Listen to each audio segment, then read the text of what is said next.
तो दोस्तों स्वागत है आपका बालाजी एजुकेशन सर्विसेज में।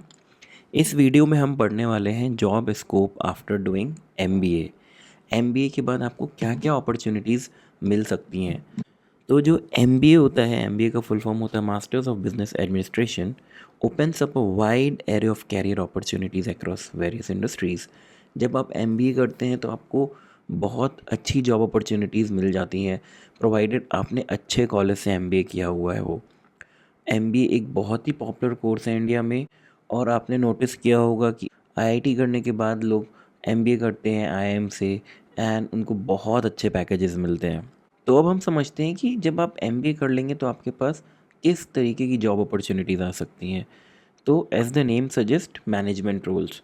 तो आपको जैसे जनरल मैनेजर की जॉब मिल सकती है, जिसका काम क्या होगा कि वो पूरे ऑर्गेनाइजेशन का या बिजनेस का आपको जो भी मॉड्यूल मिलता है टेक केयर करने को, उसका मैनेजमेंट करने का ऑप्शन मिलता है। फिर operations manager focuses on improving efficiency in business operations, managing supply chain and overseeing production process। आज की डेट में सप्लाई चेन एक बहुत ही बड़ा सब्जेक्ट है और सारे बिजनेसेस इसी पर रिलाई करते हैं।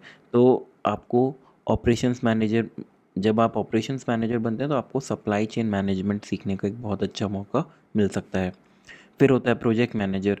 जैसे जैसे आप सीनियर होते चलेंगे तो आपको प्लानिंग की रिस्पॉन्सिबिलिटी मिलेगी, पूरे एग्जीक्यूशन की, पूरे प्रोजेक्ट को मॉनिटर करने की रिस्पॉन्सिबिलिटी मिलती है।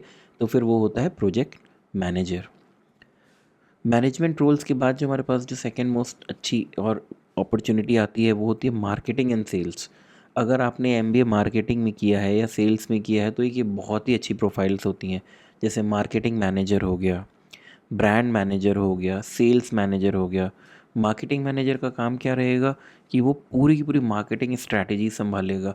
जो भी बिज़नेस जो भी बिज़नेस होगा उसके गोल्स के अराउंड मार्केटिंग स्ट्रैटेजीज़ बनाएगा। फिर ब्रांड मैनेजर जैसे जो भी ब्रांड होती हैं उनको ब्रांड पोजीशनिंग क्या होगी, एडवर्टाइजिंग क्या होगी, मार्केट रिसर्च क्या कहता है, वो काम हो जाता है फिर ब्रांड मैनेजर का। सेल्स मैनेजर क्या हो जाता है कि जो भी टीम मार्केटिंग कर रही है उसके बाद जो भी कन्वर्जन होना है फिर वो लोग सेल्स वाले देखते हैं। तो आपको सेल्स मैनेजर का भी एक बहुत अच्छा पोजीशन मिल सकता है। और सेल्स मैनेजर में या मार्केटिंग में आपको ग्रो करने की अपॉर्चुनिटीज़ बहुत अच्छी मिलती हैं इंडिया में। फिर आता है फाइनेंस एंड अकाउंटिंग। आप फाइनेंशियल एनालिस्ट बन सकते हैं। अगर आपने एमबीए इन फाइनेंस किया हुआ है तो आपके पास बहुत सारे अपॉर्चुनिटीज़ खुल जाते हैं फाइनेंस फील्ड में घुसने के, या आप इन्वेस्टमेंट बैंकर भी बन सकते हैं। फिर आता है एचआर, ह्यूमन रिसोर्सेज।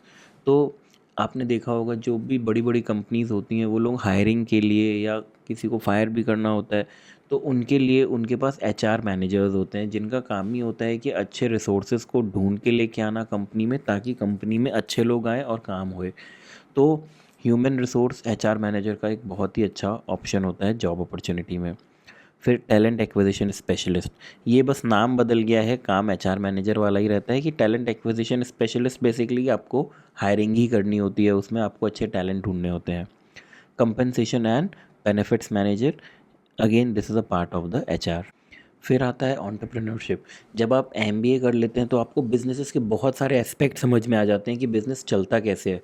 तो आप अपने खुद का भी काम चालू कर सकते हैं और उस बिज़नेस को बहुत आगे बढ़ा सकते हैं।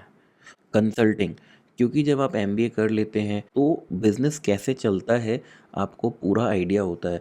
तो आप क्या कर सकते हैं, आप दूसरे बिजनेसेस को कंसल्टिंग भी प्रोवाइड कर सकते हैं और जिसका आपको काफ़ी अच्छा पैसा मिलता है। अगेन कितना पैसा मिलेगा वो डिपेंड करता है कि आपकी क्वालिटीज़ क्या हैं, आपके कम्युनिकेशन स्किल कैसे हैं, आपका एक्सपर्टाइज कितना है। बट कंसल्टिंग एक बहुत ही अच्छा ऑप्शन होता है आफ्टर डूइंग एमबीए। फिर आता है सप्लाई चेन एंड ऑपरेशंस। तो जो सप्लाई चेन आज की डेट में जितना ई कॉमर्स चल रहा है वहाँ पे सप्लाई चेन मैनेजर्स की बहुत रिक्वायरमेंट है कि कौन से प्रोडक्ट जो हैं वो किस तरीके से शिप होने हैं, उनका बल्क में ट्रांसपोर्ट या पूरा ओवरऑल प्रोसीजर कैसे चलेगा, वो उसका बहुत ही इंपॉर्टेंट रोल है। लॉजिस्टिक मैनेजर्स होते हैं, सप्लाई चेन मैनेजर्स होते हैं, काफ़ी अच्छी पोजीशंस होती हैं। फिर आईटी एंड एनालिटिक्स। अब आप ये समझिए कि देखिए चल तो पूरा आईटी के बेस, अभी आप ये समझ लीजिए कि जैसे ई कॉमर्स आ गया है और सारी की सारी चीज़ें आईटी पे ही होती जा रही हैं। तो आपको एमबीए के बाद आपको बिजनेस एनालिस्ट का भी रोल मिल सकता है, डेटा एनालिस्ट का भी रोल मिल सकता है, जहाँ पे आपका काम होएगा with the help of tools, with the help of tools analyse करना डेटा को, कि एनालाइज करना डेटा को और उस डेटा के बेसिस पे डिसीजंस लेना। फिर आता है government and non profit organisations. तो जैसे पब्लिक सेक्टर में आपको बहुत अच्छी अपॉर्चुनिटीज़ मिल सकती हैं, फिर एनजीओज़ में काफ़ी अच्छा आपको अपॉर्चुनिटी मिलता है।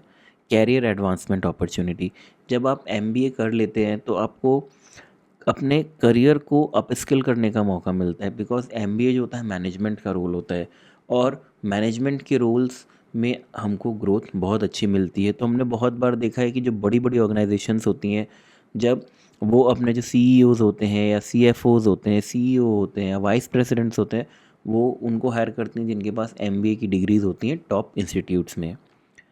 तो कुछ ये जॉब अपॉर्चुनिटीज़ होती हैं एमबीए करने के बाद। आई होप आपको वीडियो अच्छा लगा होगा। आई होप आपको इस वीडियो में कुछ जानकारी मिली होगी। Do subscribe to the channel. Thank you.